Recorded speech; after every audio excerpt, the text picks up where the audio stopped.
Olá para você que acompanha a nossa programação, seja bem-vindo ao Canal do Boi, sexta-feira, dia 27 de dezembro de 2019, e está começando agora mais uma edição do Bom Dia Produtor. No programa de hoje você já vê imagens aí na tela porque a gente vai falar sobre a criação de cabras, atividade que pode ser desenvolvida em pequenas propriedades com investimento inicial baixo e grande retorno financeiro. E você vai ver também.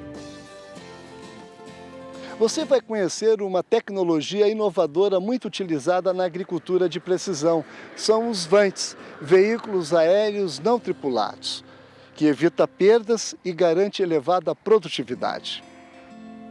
Vamos falar também sobre as exportações de frango e suíno. Essas devem crescer ainda mais nos próximos 4 anos. Tudo isso e muito mais informação a partir de agora no Bom Dia Produtor.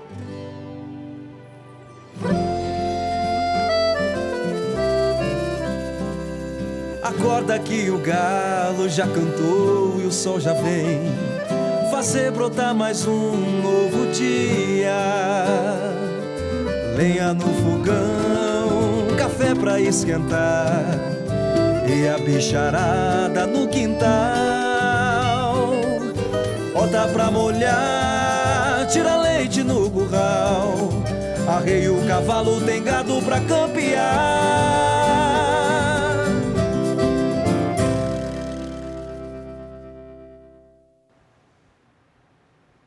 7h03, horário de Brasília. Você é meu convidado para ir junto com a gente até às 8h30 da manhã, horário de Brasília, acompanhando tudo que nós vamos trazer hoje durante o nosso Bom Dia Produtor. Agora, quais são os desafios e quais foram os avanços do setor leiteiro no Brasil? Bom, quem responde essas e outras perguntas para a gente é o presidente da Associação Brasileira dos Produtores de Leite, Abraleite, Geraldo Borges. Veja os detalhes na entrevista. Olá, hoje nós entrevistamos Geraldo Borges, presidente da Abraleite, Associação Brasileira dos Produtores de Leite, que este ano, junto com o agro brasileiro, enfrentou aí muitas questões, recebendo aí propostas e medidas provisórias editadas pelo Palácio Planalto, pelos congressistas aqui que se envolveram na Lei de Licenciamento Ambiental, a MP 897, a MP do Agro, tivemos também a questão do selo artesanal. E a pergunta para o Geraldo é, que balanço você faz desse 2019 tão atípico, com novo governo, nova maneira de se relacionar com o Congresso, com os ministérios? Realmente um ano um pouco diferente, um ano de mudanças. Nós esperamos que essas mudanças continuem realmente todo o mandato desse novo governo. Praticamente um ano já de governo, começamos a ver algumas implementações acontecerem, por exemplo, a lei do selo arte, que hoje, nesta manhã, foi publicado no Diário Oficial, a instrução normativa dos lácteos, que finaliza, conclui então a regulamentação da lei do selo arte, que foi inclusive assinado o decreto pelo presidente da República em julho desse ano.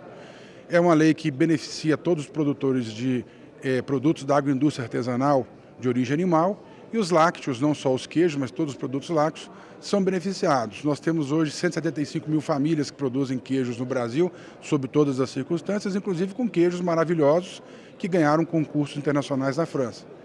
E nós temos que propagar isso, incentivar a comercialização, o fomento e a comercialização desses produtos, desses queijos artesanais e outros que vão surgir, como requeijões, ricotas, iogurtes artesanais, por todo o país. Ou seja, um produto produzido e com condições de inspeção e que pode ser consumido num município, ele pode ser consumido em qualquer município. É isso que o selo arte traz, logicamente preservando a questão do artesanal, a questão da cultura, a questão, uma série de... A característica peculiar de cada região, né, Geraldo? Também é colocado isso na lei, né, e está no decreto e está também na instrução normativa.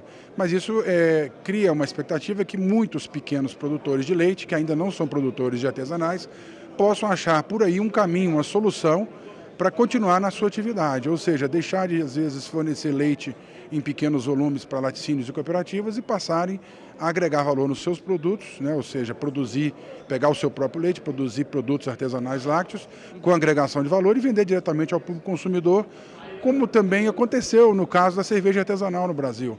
e que hoje tanto o queijo quanto a cerveja artesanal são tidos como produtos nobres, deliciosos, que o consumidor prefere às vezes chegar em um restaurante, um bar e consumir um queijo artesanal, consumir uma cerveja artesanal.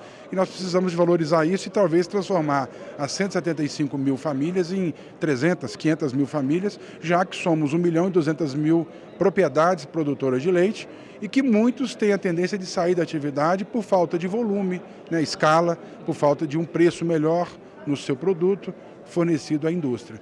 Então essa agregação de valor pode manter muitos outros produtores, além dessas 175 mil famílias, na atividade. Agora, Geraldo, nós tivemos esse ano, né, com a ministra da Agricultura, Tereza Cristina, liderando aí uma comitiva de empresários, que ela foi para a China, foi para a Europa, e lá nós obtivemos, depois de anos, né, a possibilidade de a gente firmar esse acordo com a União Europeia, que tem uma série de barreiras, cotas, e para os produtores lácteos abriu-se uma grande possibilidade, mas ela também falou que é preciso também investir em máquinas de resfriamento, em novos selos. Quais os desafios para o setor com essa possibilidade do mercado com a Europa e também com o Mercosul? Nós tivemos vários debates aqui nessas casas, no Congresso Nacional, ou seja, na Câmara e no Senado. Foram várias audiências públicas, a Abraleite participou de todas elas, inclusive como expositora. E nós deixamos sempre claro, a abertura de mercado é necessária, o governo, principalmente o Ministério da Agricultura, liderado pela nossa ministra Tereza Cristina, está de parabéns porque estão envolvidos com a nossa causa, estão realmente trabalhando, abrindo essas fronteiras, como foi o caso da China e Egito, para a exportação dos lácteos. Porém, nós temos outros deveres de casa a serem feitos dentro do nosso país, principalmente a questão da desoneração da cadeia produtiva, para que viabilize o nosso preço ser competitivo. Nós precisamos vender a maior commodity láctea, que é leite em pó, e o nosso preço não é competitivo. Precisamos também incrementar a venda de produtos com valor agregado, queijos e outros produtos lácteos, que tenham um maior valor e que possa também ter um crescimento das nossas exportações. Então, assim, esse trabalho precisa ser feito, a abertura, ou seja, esses protocolos com as plantas de laticínios habilitadas foi muito importante nessa gestão do Ministério da Agricultura. Nós valorizamos isso, apoiamos, achamos que o caminho é esse, mas precisamos realmente colocar esses produtos lá. Já em relação ao acordo feito entre Mercosul e Comunidade Europeia, nós precisaremos desenvolver muito a nossa cadeia produtiva leiteira para que no tempo que ocorrer todo o processo de diminuição de cotas e desgravação tarifária, nós possamos ser competitivos com esses países da Comunidade Europeia e mandarmos nossos produtos, exportarmos para lá e não que venham produtos de lá para cá. Nós sabemos que a Europa, alguns países têm subsídios, têm incentivos e nós não temos isso aqui. Então há uma agenda também importantíssima que precisa ser muito discutida com o Ministério da Agricultura e nós temos conversado com o Ministério da Agricultura desde a época do governo de transição, em novembro de 2018, quer dizer, completou um ano agora.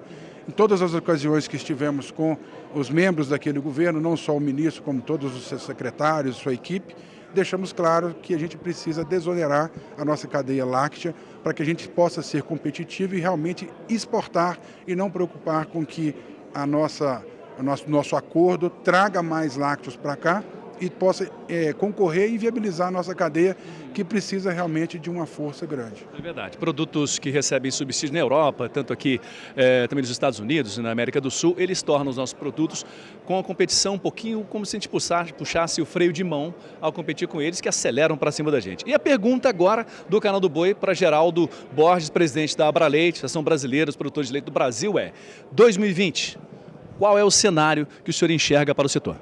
Nós temos esperança que seja um ano bom para o produtor de leite, que a gente possa ter boas notícias, né?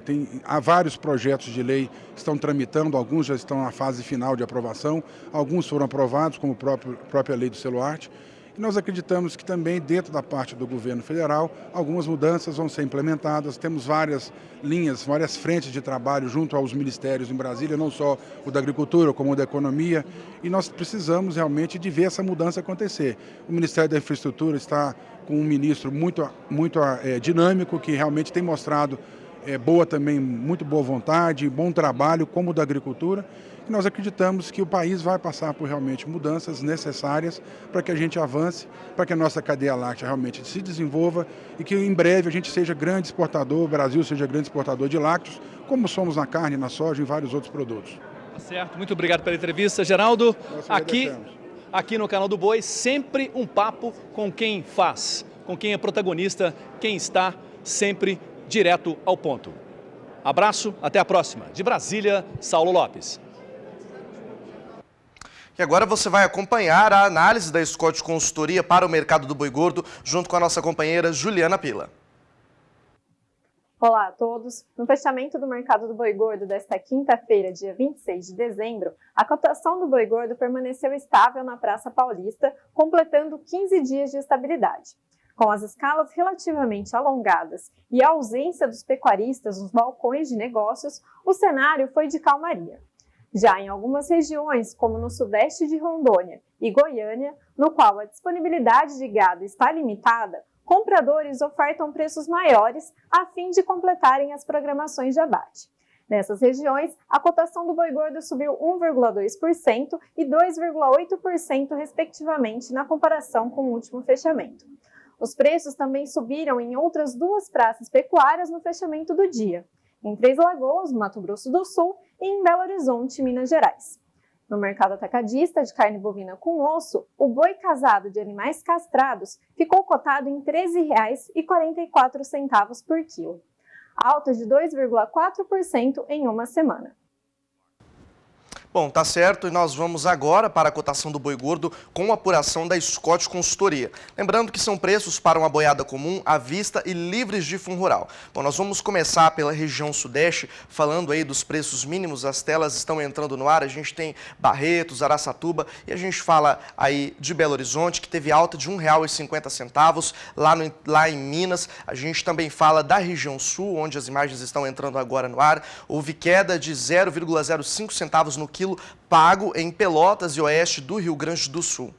Nós tivemos alta também, agora falando um pouco da região centro-oeste, alta de R$ 5,00 em Goiânia, Goiás. Também tivemos alta de 50 centavos em Três Lagoas, interior aqui do estado do Mato Grosso do Sul. Partindo agora para o norte do Mato Grosso, a gente fala aí sobre a queda de R$ 2,00. E nós vamos também para a região do Nordeste. Esta região permanece sem alterações, como você pode ver aí na tela. Por fim, vamos lá para a região norte, passear um pouco por essa região.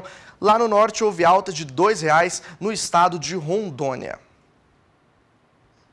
Bom, a gente vai falar um pouco sobre o Vant agora, um veículo aéreo não tripulado que possui tecnologia, e tecnologia essa que vem mudando a forma de praticar a agricultura. Mas quem traz os detalhes para a gente é o repórter Valdir Pacheco. A agricultura está passando por uma grande transformação. A forma como os processos acontecem hoje e como as plantações gerenciadas se distanciaram bastante da forma como eram praticadas há alguns anos. Os avanços tecnológicos alcançaram os campos agrícolas e eles deram uma nova cara para a agricultura. Surgiu assim a agricultura de precisão. Com ela vieram diversos benefícios para o setor agrícola mundial e nacional. Uma dessas principais ferramentas utilizadas na agricultura de precisão e que está inovando o setor é o uso de vantes, veículos aéreos não tripulados. Desta forma, os vantes não possuem um piloto, mas sim uma pessoa controlando-o de forma remota e segura. Então, a primeira coisa é chegar na propriedade, entrar em contato com o produtor, verificar se aos redores não está tendo nenhuma operação agrícola, operação aérea, aplicação. Verificado que não toda a parte de segurança, que está tudo ok para processamento do voo, aí vai para a parte de processamento das imagens do voo. Fazer todo o planejamento dos tiros, a distância dos pontos, o local de partida do Vant, o local de chegada do Vant. Verificado tudo isso com a segurança que exige, é só fazer a aviação. A identificação rápida de doenças e pragas numa lavoura permite que o agricultor seja mais eficaz, reduzindo perdas e garantindo elevada produtividade. Nesta semana, nossa equipe acompanhou o trabalho do agrônomo Ezequiel Biotto, que na prática da agricultura de precisão estava fazendo o mapeamento de fertilidade num talhão de soja em uma fazenda em Sinop, no norte de Mato Grosso. Após a coleta das informações georreferenciadas a campo, no escritório ele identifica os pontos da avaliação. Pode ser uma mancha nematológica, pode ser uma mancha de compactação, pode ser uma deficiência de nutrição de plantas, né? Então aqui, ó, a gente pode ver numa imagem, essa imagem que a gente capturou no campo, que nós temos uma área aqui que enquadra 150 hectares, equivalente a esse talhão desta fazenda, e aqui nós temos ambientes de produção, que a imagem nos mostra que nós temos uma uma planta saudável, mas alguns pontos para ser verificado. Após a avaliação do campo, a gente viu aqui 2 ambientes de produção distintos. Primeiro, essa mancha maior, ela está ligada à compactação de solo, tá? Aqui a gente identificou no campo uma compactação de solo, e essa mancha menor a gente identificou problemas de nematóides de lesões, né, de soja. Então aqui nós temos 2 ambientes distintos dentro de uma mesma área de produção, que a gente vai ter que fazer 2 intervenções. Em Sinop, conhecemos todo o processo de fabricação, manutenção e restauração de vines, onde uma equipe de engenheiros e projetistas estão sempre buscando melhorias em seus projetos e desenvolvendo novas ideias, garantindo assim um melhoramento contínuo em seus equipamentos. O principal material utilizado na estrutura dos vantes é um composto de fibra de vidro e carbono, o que o torna um material extremamente resistente e leve e que pode proporcionar durabilidade ao equipamento e uma boa autonomia. É uma matéria-prima conhecida pela qualidade e ótimos resultados, a qual é amplamente utilizada na indústria para a fabricação de aeronaves tripuladas. Está presente em tecnologias de ponta como carros de Fórmula 1 e também em projetos espaciais da NASA. Esse projeto ele começou há mais ou menos uns 5 anos atrás, onde a Universidade Federal de Minas Gerais estava começando as pesquisas em cima dos vantes.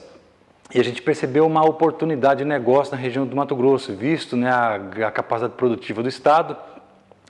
E então nós iniciamos um projeto de elaboração do equipamento. Basicamente, o equipamento ele trabalha com tecnologias que já vêm de 40 anos atrás, mas com o passar desses anos, né, os sensores diminuíram de tamanho e a facilidade, né, pelo fato de você operar um equipamento assim sem intervenção. Então, a grande sacada, digamos, dos vantes foi a redução de tamanho dos sensores e a automação do voo. Então, na aplicação de agricultura, a grande vantagem do equipamento é o uso de câmeras multiespectrais. Então, o que essa câmera faz? Para que ocorra a fotossíntese da planta, né, a planta ela necessita de luminosidade. Essas câmeras elas são muito sensíveis e elas conseguem verificar a taxa de reflexo dessa luz.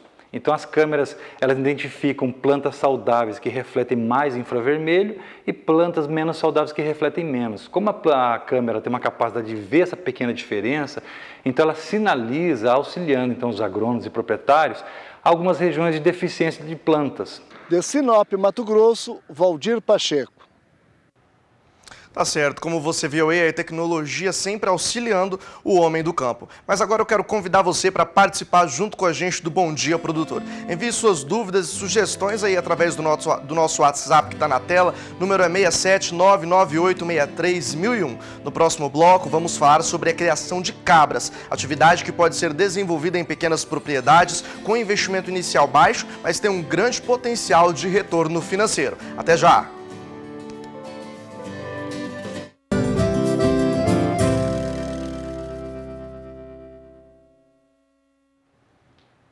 7h21 pelo horário de Brasília. Eu falo agora sobre a criação de cabras. Essa é uma atividade que pode ser desenvolvida em pequenas propriedades, como eu já disse anteriormente, com investimento inicial baixo, mas com um grande potencial de retorno financeiro. O Brasil possui cerca de 13 milhões de cabeças de caprinos, sendo o 9º maior rebanho do mundo, mas contribui com apenas 1,3% da produção mundial de leite. Em Minas Gerais, uma família trocou a criação de vacas por cabras e não se arrepende. Vamos acompanhar. A caminhada foi longa, mas valeu a pena. Há 14 anos, a produtora Marli, junto com a família, começou uma criação de cabras leiteiras no município de Itaguara, região metropolitana de Belo Horizonte. Até então, a atividade desenvolvida era a bovinocultura de leite. A família decidiu comprar algumas cabras e foi se adaptando à nova criação.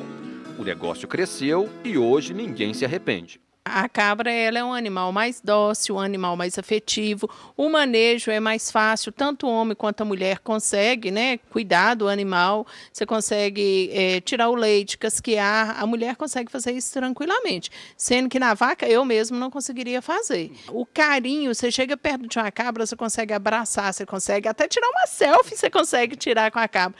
Com a vaca você já tem um receio. Às vezes o animal pode até ser dócil, mas você tem um receio. Já já é um animal por si pesado. De acordo com a Emater, a criação de caprinos, tanto para leite quanto para corte, está presente em todas as regiões do estado.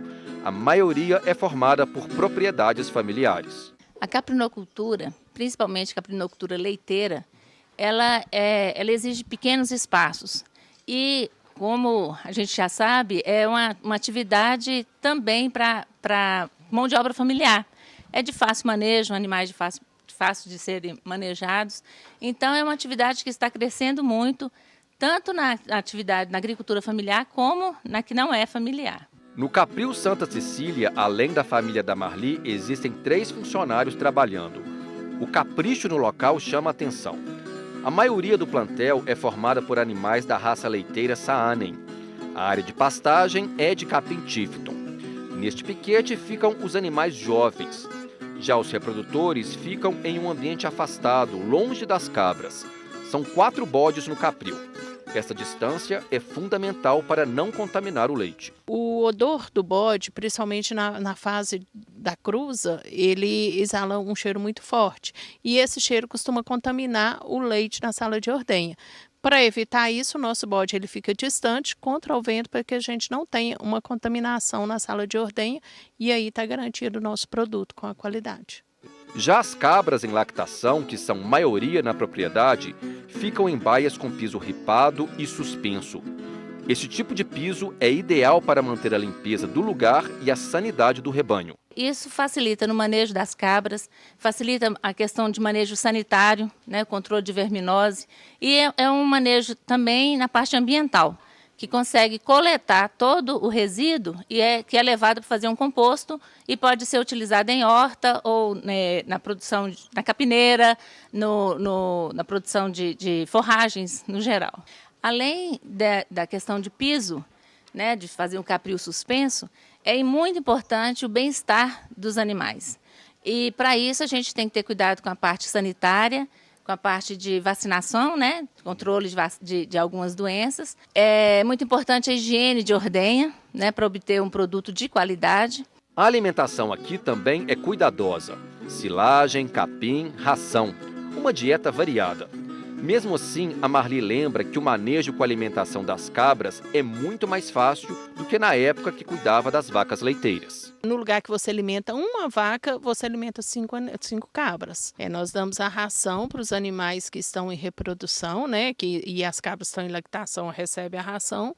E damos para todos os animais o volumoso. Como volumoso, a gente dá o tifto e a silagem de milho. A ordenha das cabras é geralmente realizada 2 vezes ao dia. Em média, cada animal produz 4,5 litros diariamente, mas algumas cabras chegam a produzir 8 litros. Na entre-safra, a produção média na fazenda é de 45 litros de leite por dia. No período de pico, esta quantidade triplica. O trabalho no Capril também tem um lado social e de incentivo ao aprendizado. Frequentemente, o pessoal aqui recebe visitas de alunos de cursos ligados à área de veterinária e também de crianças da APAI, a Associação de Pais e Amigos dos Excepcionais. E a gente vê essa interação das crianças com os animais, porque é uma troca muito grande, é uma afetividade, um carinho que o animal transmite, que dá aquele aconchego, aquela troca legal de energia. Com todo o processo de produção de leite dominado, vem a outra etapa do investimento que foi feito ao longo dos anos, a agroindústria. A estrutura foi toda adequada de acordo com a legislação estadual e está prestes a conseguir o registro definitivo junto ao Instituto Mineiro de Agropecuária, o IMA. Mas o pessoal já tem o cadastro necessário para comercializar a produção no estado. Em Minas Gerais, a Emater presta assistência aos produtores sobre como montar uma agroindústria familiar como esta.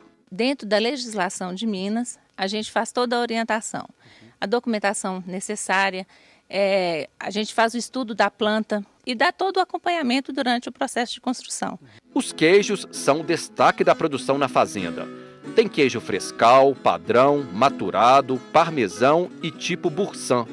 São 150 quilos de queijos finos por semana. Mas também tem iogurte de frutas com leite de cabra, manteiga, doces, leite pasteurizado e até uma pequena produção de sabonetes e hidratantes. Hoje nós temos um público jovem, né? Um público que gosta da alimentação saudável e que procura por gosto mesmo. Um queijo com a qualidade melhor, os próprios chefes de cozinha na parte gourmet estão gostando muito de trabalhar com queijo de cabra. O queijo de cabra, ele na mesa hoje, ele entra como uma iguaria muito fina. Hoje o pessoal vende os produtos para uma rede de supermercados em Belo Horizonte, participa de feiras e grandes eventos pelo estado, onde já tem consumidores cativos, mas também está sempre conquistando novos clientes. Outro canal de venda é o Programa Nacional de Alimentação Escolar, o PENAI. Por meio do programa, os produtos com leite de cabra vão parar na merenda escolar de escolas públicas do estado. Tanta dedicação e qualidade já renderam prêmios para o Capril, como mostram os certificados exibidos com orgulho. O segredo é fazer com amor, com carinho, né? E persistência. Tudo aquilo que você faz em busca da qualidade, a gente espera um reconhecimento como esse. E o reconhecimento veio.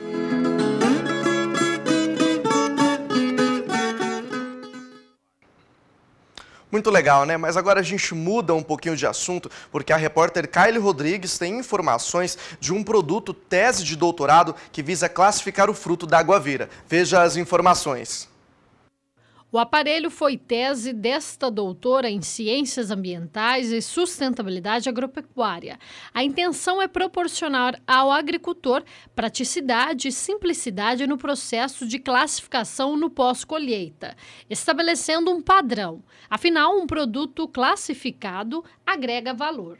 Foi estabelecido 4 tipos de tamanho para a guavira, para classificar a guavira, e futuramente padronizar esses tamanhos e constar em lei, porque outros frutos já existem padrões, morango, manga, jabuticaba, tomate cereja, já existem padrões de classificação. Para o consumidor, sempre é melhor um fruto mais grande, mais bonito, você enche o olho na hora de comprar, então isso é o interesse do consumidor e do produtor, agregação de valor. Com a intenção de utilizar a campo, a tecnologia pode ser adaptada com motor, visando áreas que não têm eletricidade. O classificador ainda não existe no mercado. O produto está em processo de patente.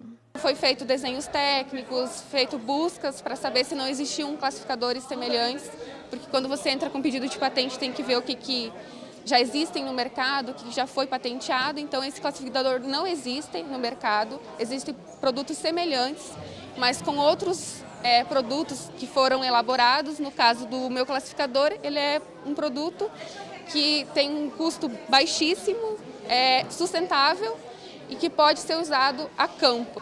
De Campo Grande, Kylie Rodrigues.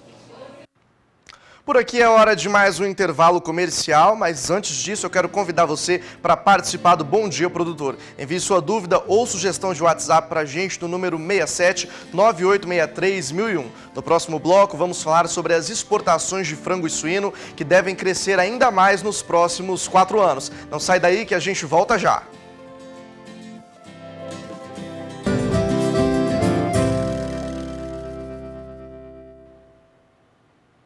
7 horas e 34 minutos pelo horário de Brasília e olha só, a BPA, a Associação Brasileira de Proteína Animal, divulgou ontem as estimativas sobre a produção de carne de frango e suíno e as perspectivas para 2020. A produção de carne de frango cresceu 2,3% com cerca de 13 mil toneladas e de carne suína aumentou 2,5%, passando para 4 milhões e 100 mil toneladas. Mas o importante é o faturamento com exportação. É que com o fator crescente, a demanda chinesa de outros mercados, o faturamento com exportações de frango aumentou 6,1%, ou seja, saltou para 6,358 bilhões de dólares e a de carne suína aumentou quase 28%. A perspectiva de crescimento de produção, consumo interno e exportação continua para o ano de 2020. É o que espera o presidente da BPA, Francisco Turra. Ele falou com o Canal do Boi em São Paulo. Acompanhe.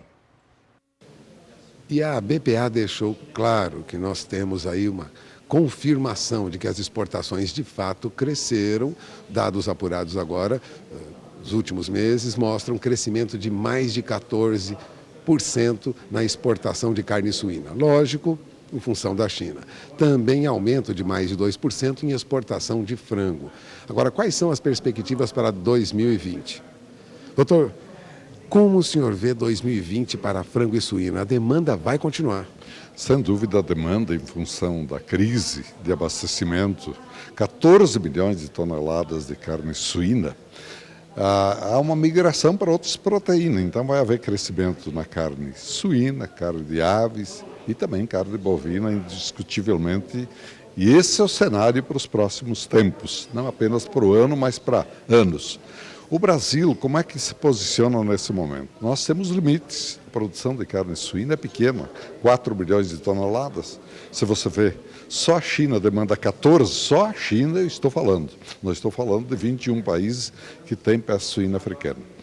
Então, carne suína, é óbvio que ela vai ser demandada, mas o consumidor local pode ficar tranquilo. E carne de aves, ela vai substituir.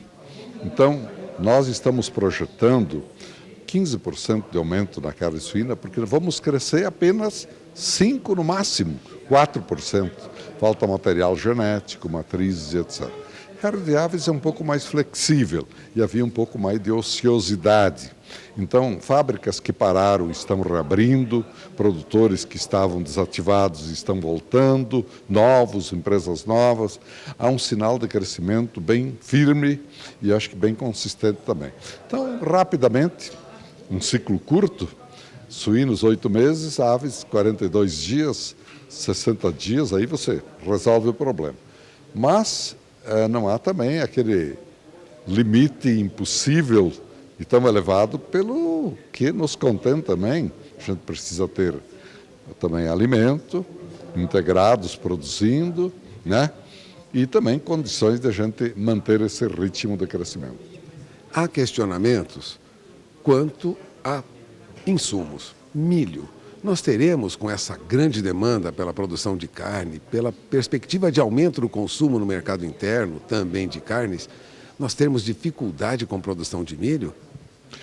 Eu tenho certeza que agora o produtor vai jogar todas as fichas nessa safra, que é a maior que vai ser plantada depois da colheita do soja, principalmente no centro-oeste, etc. Eu tenho certeza, porque o preço está bom. E os números eles não deixam assim tão oprimido o setor, porque apesar de uma exportação de milho de 40 milhões de toneladas, que era algo imprevisível, mas é bom, apesar de tudo, nós vamos ter um estoque de passagem relativamente folgado, ou pelo menos confortável. Mas há um detalhe que ainda é uma incerteza, que é a primeira safra, que normalmente era a grande safra, hoje é a safrinha. E a produção, por enquanto, está bem, o clima está colaborando, em algumas regiões um pouco de seca, mas se der bem, nós teremos aí 25 milhões de toneladas, não muito mais que isso. A outra safra é que a gente espera que seja bem grande para dar conforto mesmo. E, além disso, há importações já contratadas da Argentina e normal a importação de produto do Paraguai. Isso seria o suficiente para abastecer o nosso mercado? Por enquanto, no tamanho da produção, perfeito. E aí não há também de o produtor que colheu fazer estoques, assim, armazenar, vou apostar no preço, porque eu acho que ele se equivoca. Porque a safra vem aí e a importação está chegando também. Então, eu acho que é hora de todos ganhar. E há muita compra no mercado futuro das nossas empresas. O senhor lembrava que muitas empresas deixavam antigamente para comprar ali quase que da mão para a boca. Empresas de produção de aves, né, e de suínos. Isso está mudando no Brasil? A prevenção agora também é com o mercado disponível de produtos? Já está mudando, não na velocidade que eu imaginaria, acho que seria lógica, porque a cultura era outra. Era isso mesmo, da mão para a boca. Era para comprar no dia seguinte, ir lá e tudo bem. Mas aos poucos a gente foi falando, mostrando para o produtor também uma segurança saber que ele vendeu a safra para o ano que vem. Isso é uma bênção.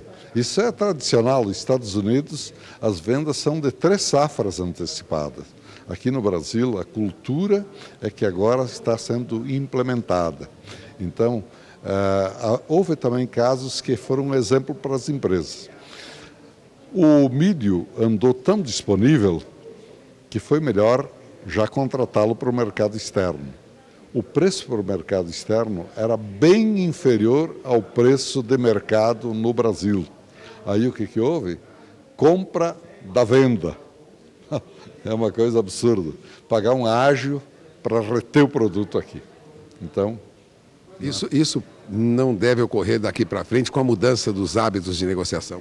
Com menos intensidade, com certeza. E eu acho que, pelo que se diz, há compras feitas em grande volume, muitas empresas já capitalizadas, compraram, apostaram, isso para elas é tranquilidade de ter o produto para manter o estoque perfeito.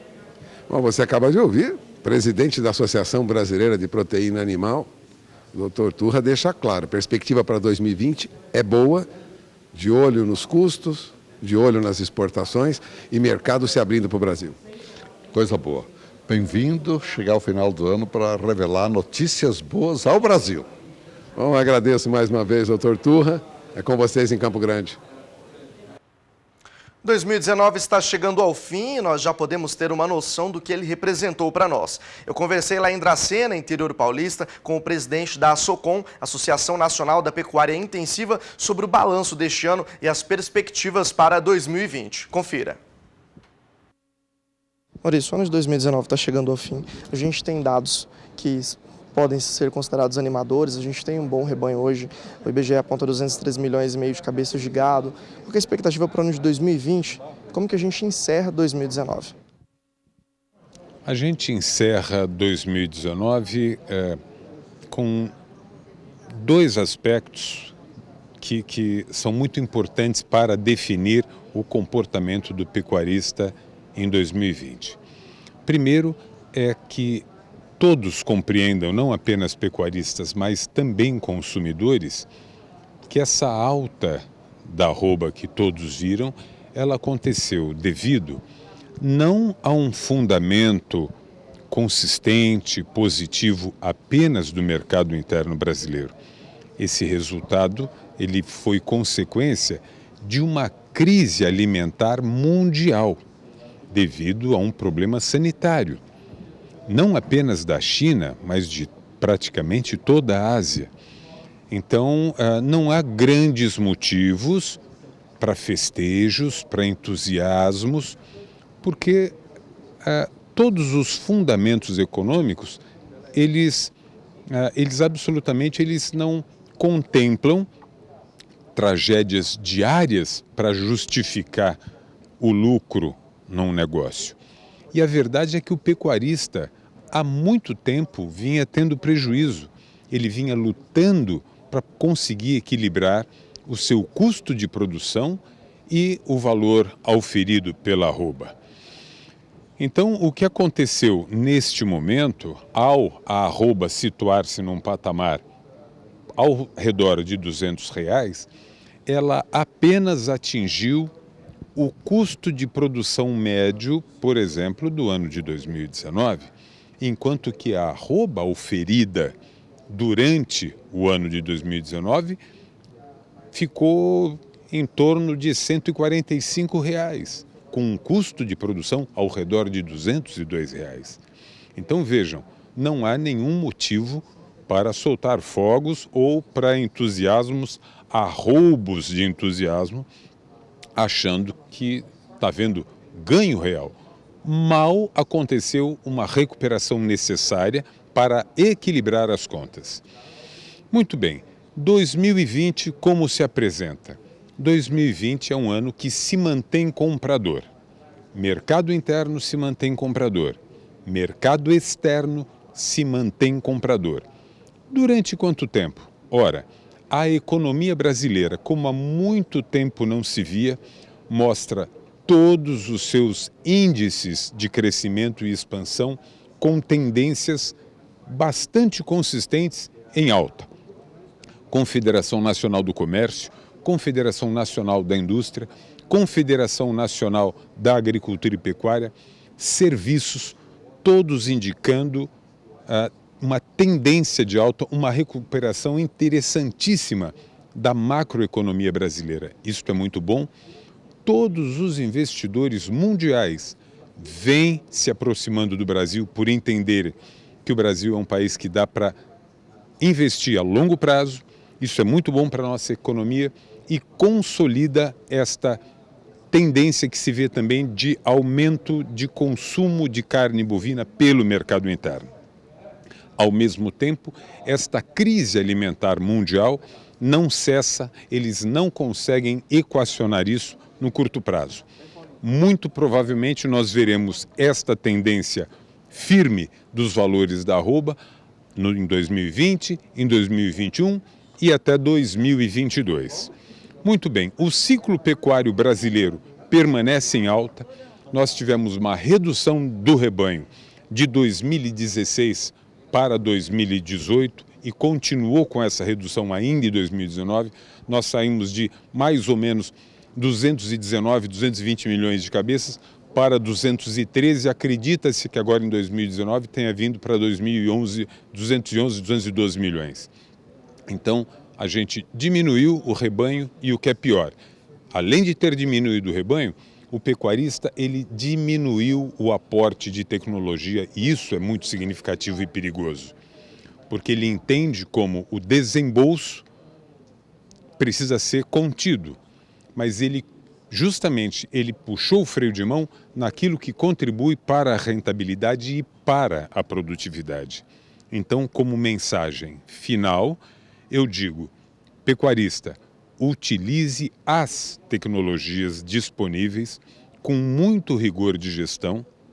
Não existe nenhuma tecnologia salvadora, mas existe sim uma caixa de ferramentas tecnológicas que exige que elas todas sejam usadas com muita precisão. O primeiro fundamento, utilize corretamente, aproveite o máximo potencial das pastagens tropicais, essas garantem produtividade. Tenha por hábito pesar os seus animais, tenha por hábito aferir o ganho ou a perda, se você está no caminho certo, e procure ter uma estratégia de comercialização no longo prazo, o ano que vem. Quanto que eu devo gastar, desembolsar, investir, qual o retorno previsto, e amarre toda essa estratégia com a compra antecipada de insumos e com a venda antecipada das suas arrobas ou até dos seus bezerros. Não deixe de usar todo esse rol, todo esse arsenal de tecnologias, porque senão você vai perder a oportunidade de justamente ter 1, 2, 3 anos de lucratividade, de rentabilidade imprescindível para você tomar fôlego para eventuais anos de vacas magras. Estou indo para mais um intervalo, mas eu não posso deixar de convidar você mais uma vez para participar com a gente através do nosso WhatsApp, mandando dúvidas e sugestões. O número é esse que você vê aí na tela, 67 99863 1001. No próximo bloco, entenda por que a cobertura de solo com vegetação nativa é de extrema importância para a qualidade e disponibilidade da água.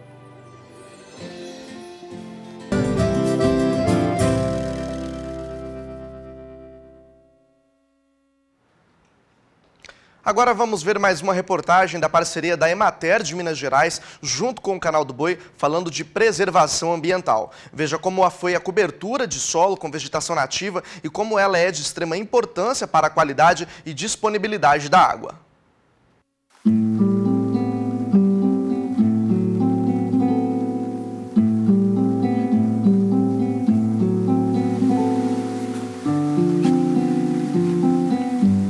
A água é uma coisa que faz parte da nossa vida, em todos os sentidos, mas infelizmente nós estamos vivendo uma crise hídrica sem precedentes, de uma forma generalizada, coisa que antigamente acontecia, por exemplo, na região nordeste, né, brasileira. Isso aconteceu na região sudeste, que é uma região bem servida de rios, de corpos d'água, né, com chuvas mais ou menos regulares. Mas dois problemas aconteceram nos últimos anos. Um deles é um problema climático, um problema relacionado mesmo com o clima, né? A mudança climática é uma coisa que a gente tem poucos elementos para fazer uma mudança tão drástica. Existem, sim, elementos humanos para interferir de forma positiva na questão climática. Um segundo problema está relacionado com a atividade humana, que é esse que preocupa mais. Ao impermeabilizar o solo, asfalto, concreto, abertura de estradas, construção de cidades, e no meio rural, por exemplo, a falta de cobertura vegetal, o pisoteio e a compactação do solo, e desmatamento no meio rural, queimadas principalmente, tudo isso impermeabiliza o solo, dificultando a infiltração da água no terreno. O solo, então, estando desprotegido, vem a consequência que é o escoamento da água e a enxurrada. Esse efeito da atividade humana, somado com a questão das mudanças climáticas, trouxe para nós, então, uma insegurança hídrica, que a gente está vivendo, então, nos últimos anos. Na vegetação natural, o solo é coberto de vegetação. Quer seja nativa, no caso do ambiente natural, quer seja vegetação exótica, no caso da agricultura. Milho, capim, pastagem, café, seja que tipo de cobertura vegetal, o ideal é que esse solo esteja o mais coberto possível. Essa é uma maneira interessante, boa, da gente proteger o solo e favorecer a infiltração da água. Existem práticas edáficas, que são práticas de manejo de solo, por exemplo, fazer a aração e a gradagem, o preparo do solo em nível, usar matéria orgânica, compostagem, uma série de técnicas que você melhora as condições do solo para que ela aumente a infiltração e o armazenamento de água.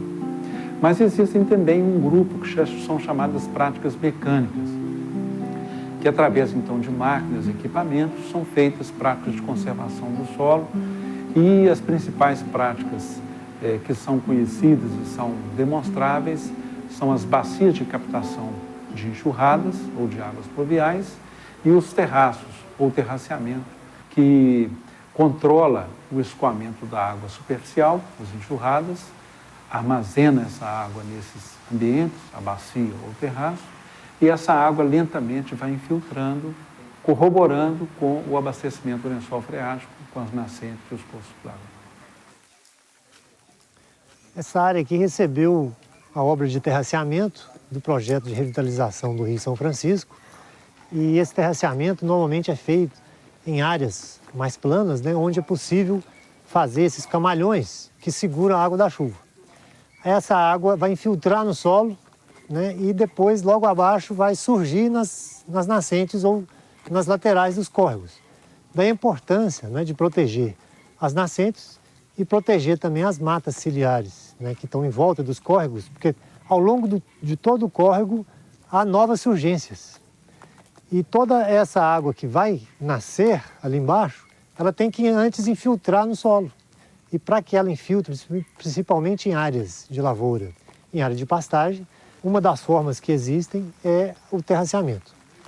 Para fazer os terraços em nível, é necessário fazer a locação dos pontos onde é utilizado o aparelho, normalmente nível óptico, pode ser utilizado também nível de mangueira, tem outros tipos de equipamento. E uma vez que é feita a locação, aí vem uma máquina, normalmente uma motoniveladora ou um trator com terraceador, e às vezes até um trator com arado de disco. E faz os camalhões onde a água depois ela fica ali retida, água de chuva. No caso aqui dá para ver que está com bastante água acumulada, mas daqui a 1 ou 2 dias essa água vai sumir, vai filtrar e vai descer ao longo do subsolo e vai nascer nas nascentes ali embaixo. Esta água das chuvas que infiltram no terraço beneficiam imediatamente essas lavouras que estão plantadas próximas a ele. O solo ali em volta do terraço vai ficar mais úmido, vai beneficiar a cultura que está ali plantada. E na área de pastagem, o pasto ali acaba dando maior produção de massa. Quanto mais próximo um terraço do outro, melhor a eficiência para a utilização pelas culturas que estão ali plantadas.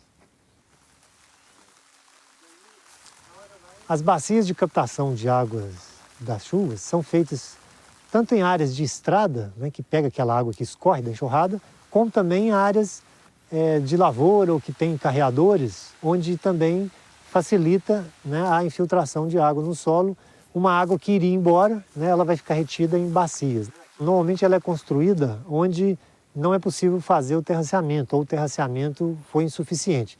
Então ela segura menos quantidade de água do que um terraço, mas ela é muito importante porque ela vai pegar uma água que estaria escorrendo num determinado sulco, provocando erosão ou simplesmente a água sendo perdida.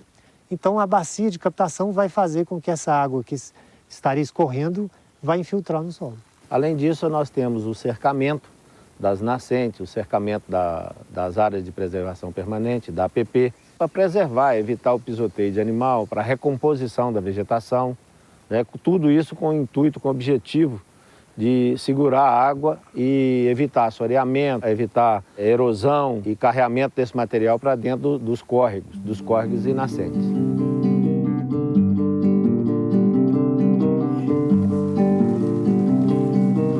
Hoje é muito importante você fazer a cultura com um sistema de cobertura vegetal para ajudar a conter a água, segurar a água no solo. Aqui nós estamos vendo essa área de milho aqui, ó, que não tem cobertura vegetal. Você está vendo que a erosão está fazendo o carreamento do sedimento, está levando a fertilidade do solo toda para baixo. A cobertura vegetal, ela retém toda a umidade, retém a água e retém também os nutrientes do solo.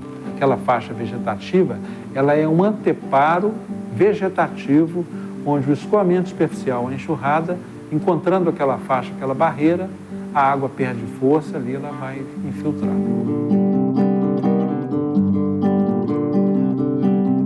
As estradas, elas constituem hoje um problema muito sério na questão da água.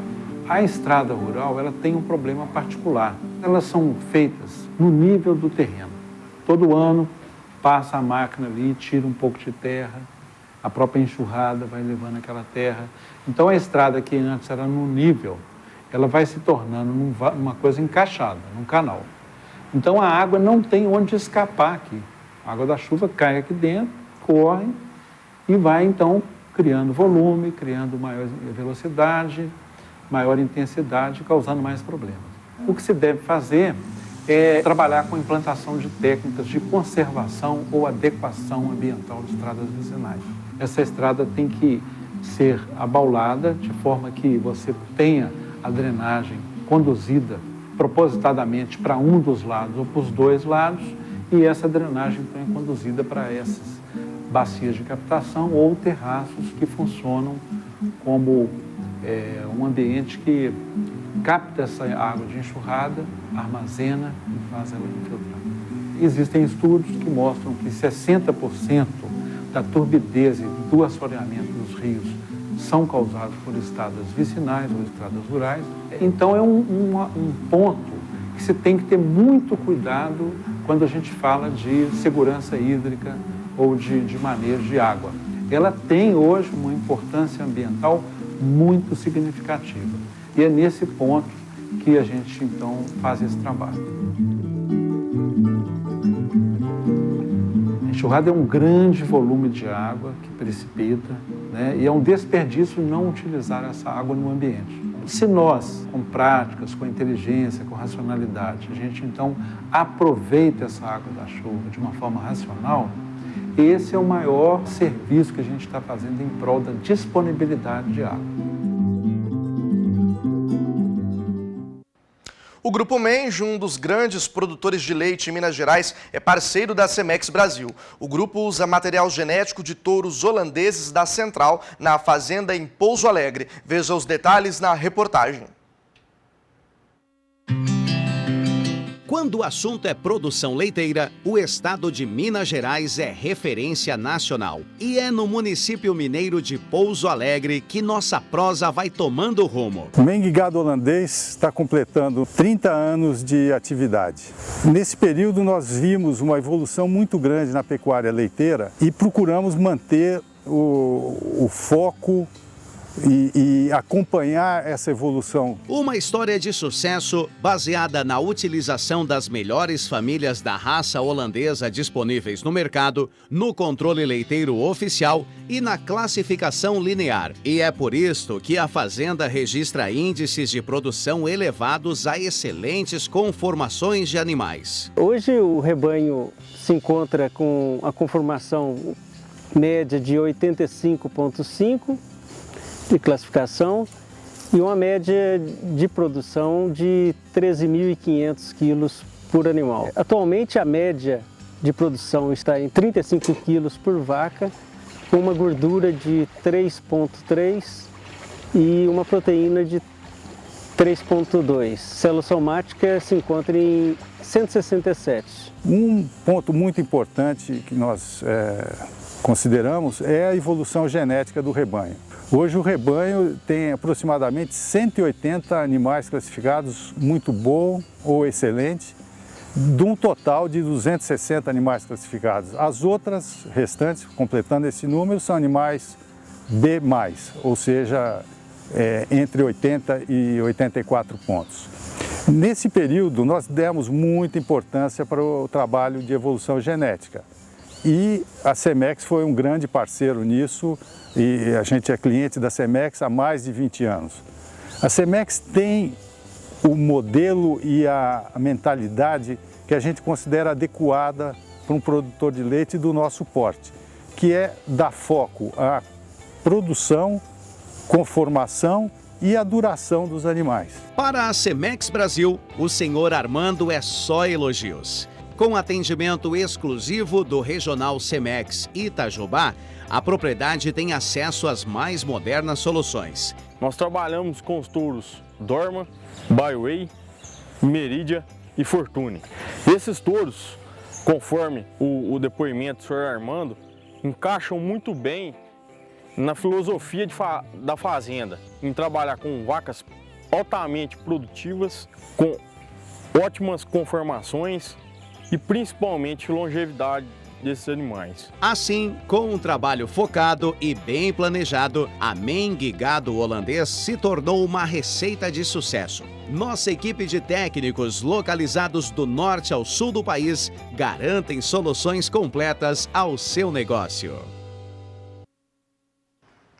Vai mandando sua dúvida e sugestão para a gente através do nosso WhatsApp. O número é esse que está aqui na tela, 67998631001. No próximo bloco, vamos falar sobre a produção brasileira de algodão. Este ano, o Brasil já produziu mais de 2 milhões de toneladas.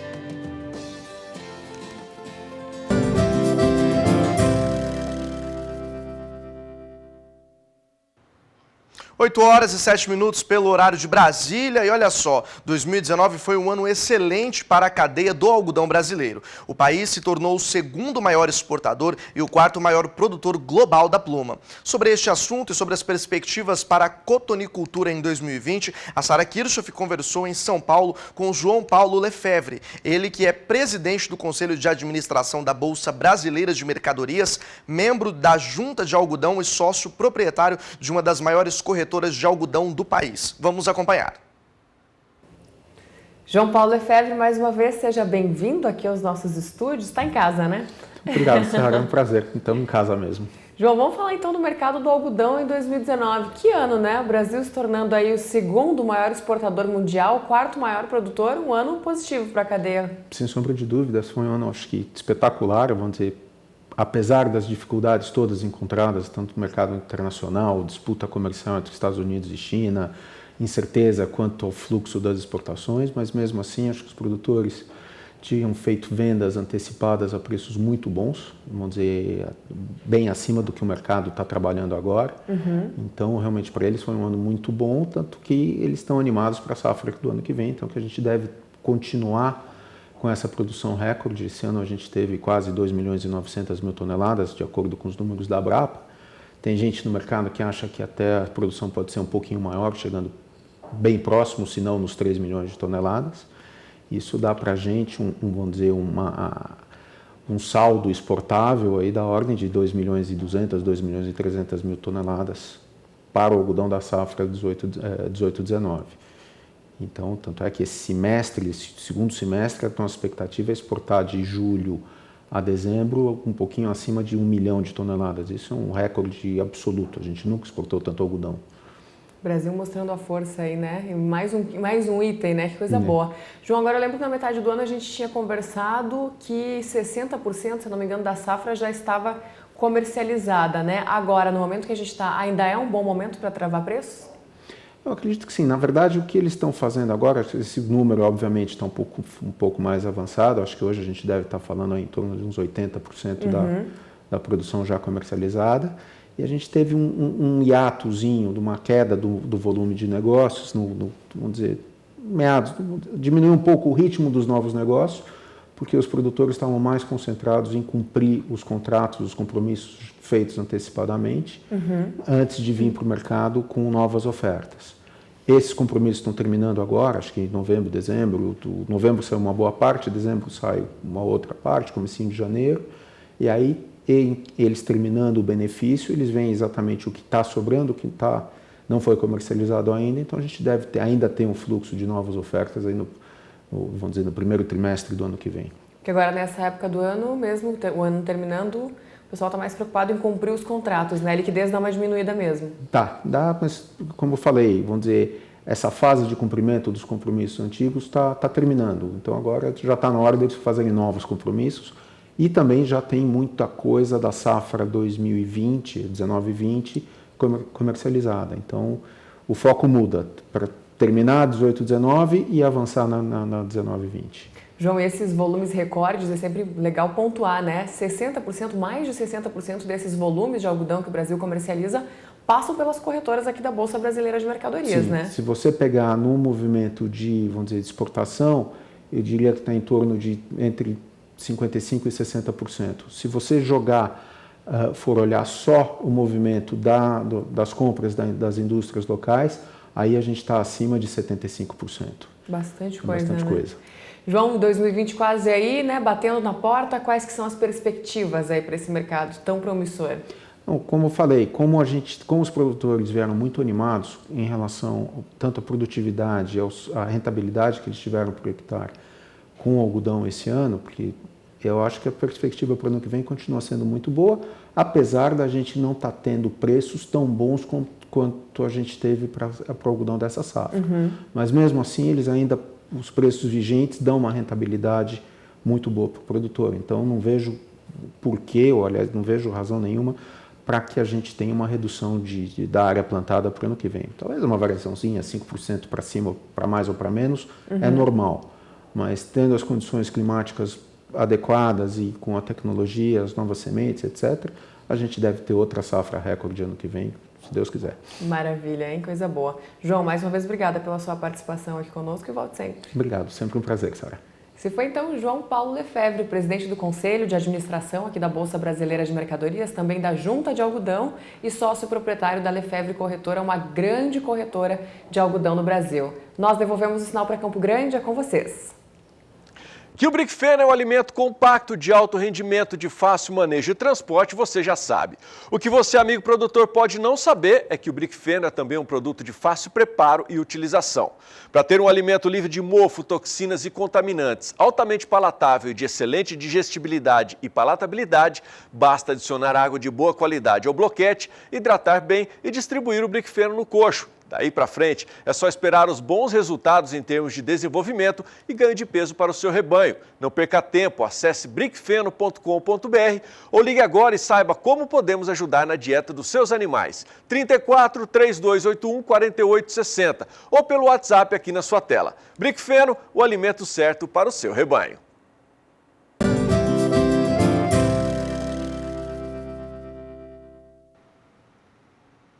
Estamos de volta, 8 horas e 17 minutos pelo horário de Brasília. A bancada ruralista enfrentou muitos desafios neste ano no Congresso, entre eles o preço e a política de exportações de produtos como café, o leite. Sobre esse assunto falamos em Brasília com o deputado federal Evair de Mello, do Espírito Santo. Acompanhe. Olá, turma. A entrevista de hoje é com o deputado Evair de Mello, do Progressista do Espírito Santo. Deputado destacado no ramo do café. ele também pertence à frente parlamentar da agropecuária aqui em Brasília, é autor do projeto de lei do selo arte, né, dos produtos artesanais. Vai resumir para a gente, aí do canal do Boi, como é que foi esse ano 2019, deputado, um ano de desafios, novo presidente, nova maneira de se relacionar, né, dos ministérios, desafios para exportações, importações. Como é que você resume esse ano? Bem, meus amigos, assim, eu acho que foi um ano difícil para todos nós, mas um ano importante, porque tivemos coragem a partir do parlamento, alinhado com o governo federal, de começarmos a fazer um enfrentamento sólido daquilo que tinha que ser feito para estruturar, reorganizar o país.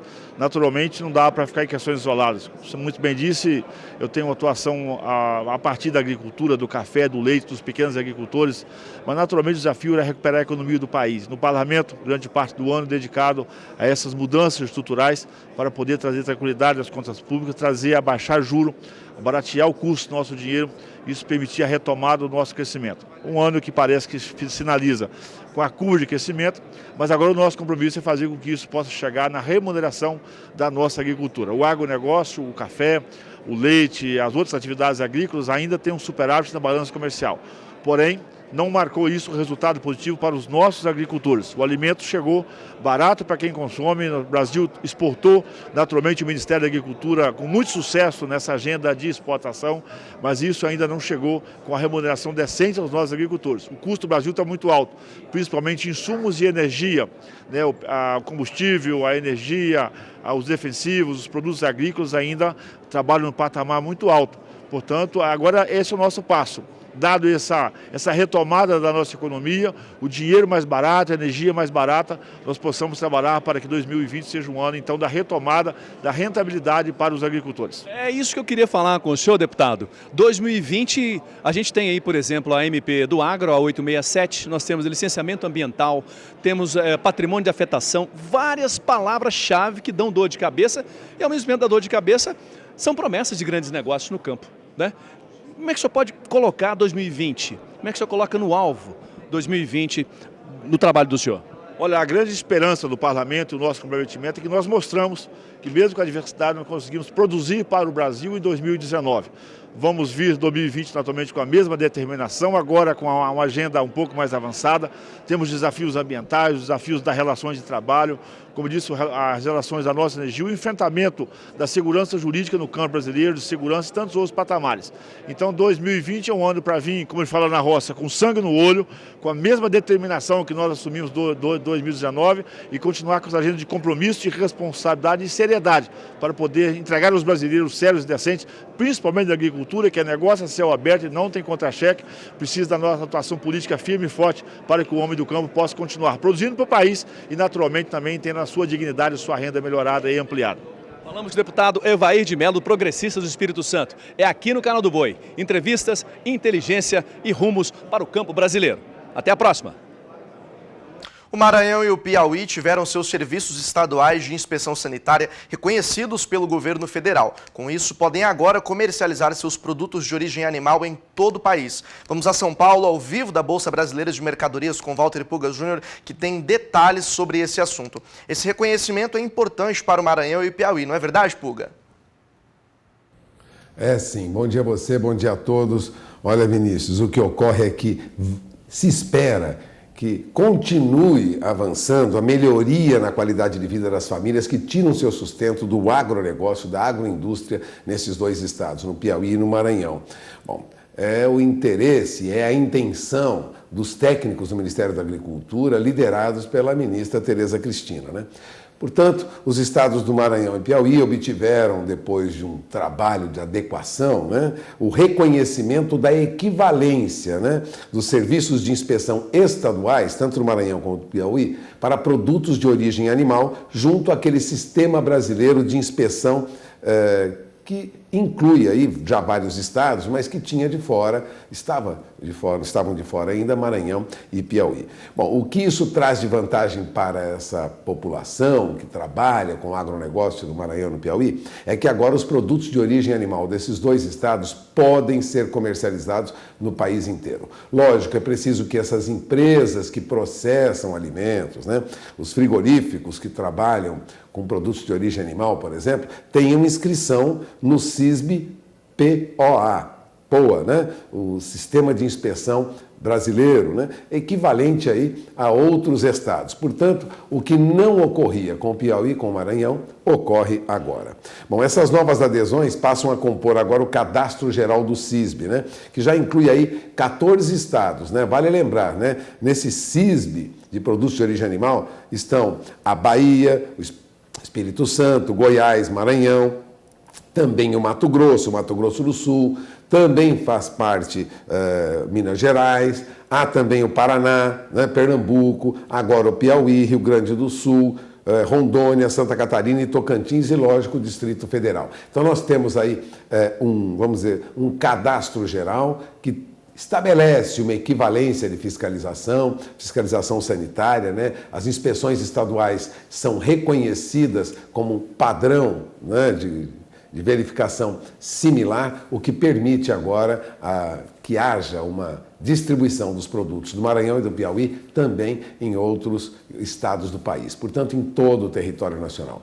É uma notícia muito importante e recebeu aí, esse aval foi recebido antes do Natal, é recente. Portanto, para 2020, abrem-se as portas dos produtos de origem animal também para o Maranhão e para o Piauí, que não estavam de fora.